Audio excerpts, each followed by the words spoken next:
ефірі Радіо Лада, радіо подкарпатських русинов.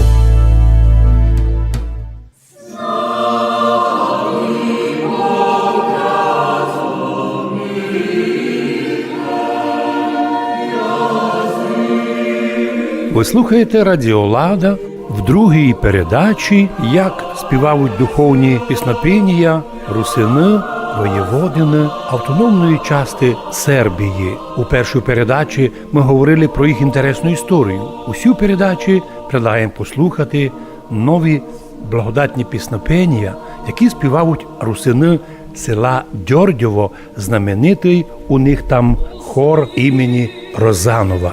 Хор ісповнить два піснопіння, 103-й псалом, начало вечерні і концерт «Слава вишніх Богу».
Як ми вже говорили в першій передачі, і ще раз хочемо підтвердити і підчеркнути,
Ви слухали б другу передачу, як співають духовні напеви русини Сербії, автономної воєводини, виходці із Карпатської Руси.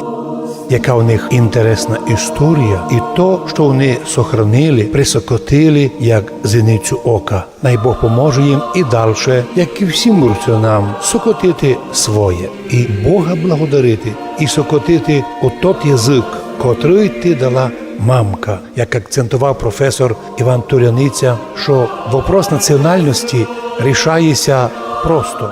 Хто твоя мамка? Аж мамка русинка, ти єсь русин. Ти єсь русин.